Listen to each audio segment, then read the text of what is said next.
નમસ્કાર દર્શક મિત્રો, આપ જોઈ રહ્યા છો સ્પાર્ક ટુડે ન્યૂઝ।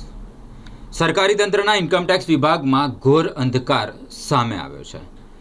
એક ગરીબ ફેરીઓ કે જે ડાકોરમાં ગોમતી ઘાટના કિનારે પ્લાસ્ટિકના રમકડા વેચે છે તેને ઇન્કમટેક્સ ડિપાર્ટમેન્ટ તરફથી 2021-22ના ઇન્કમટેક્સના ઉઘરાણાની 11.86 કરોડ એટલે 11,86 લાખ રૂપિયાની ઇન્કમટેક્સની નોટિસ આપવામાં આવી છે।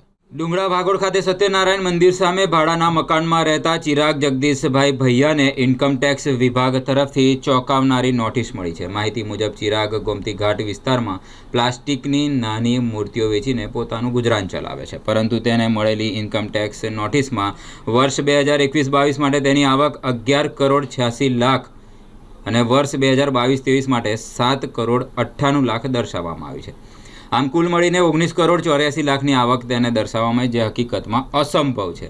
આ નોટિસ પેટલાદ ઇન્કમટેક્સ વિભાગ તરફથી મોકલવામાં આવી છે। નોંધપાત્ર વાત તો એ છે કે રજિસ્ટર કવર પર 5,500ની ટપાલ ટિકિટ પણ લગાવવામાં આવી છે, જે પણ આશ્ચર્યજનક વાત છે। આ બનાવથી ગરીબ અને અભણ ફેરિયા પર મોટું સંકટ ઊભું થયું છે। ચિરાગે અનેક લોકો પાસે આ નોટિસ અંગે માર્ગદર્શન મેળવવાનો પ્રયાસ કર્યો, પરંતુ યોગ્ય જવાબ ન મળતા તેઓ ગભરાઈ ગયા અને બેભાન થઈને પડી ગયો।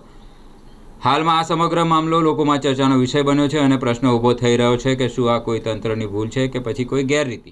ચિરાગભાઈ જગદીશભાઈ ભાઈ ચિરાગભાઈ નોટિસ મળી શું છે સાહેબ, કરોડો રૂપિયાની નોટિસ છે। હવે હું આ ફાઈબરની બુટ્ટીનો ભૂમકી પર ધંધો કરું છું। ગમે તે ટાઈમે નગરપાલિકા ઉઠાડે ના ઉઠાડે તે ટાઈમે અમારો ધંધો થાય 100-200 રૂપિયાનો ધંધો થાય છે। હવે મારા મમ્મી ખુદ ઘરના 4 ઘરના કામ કરે છે,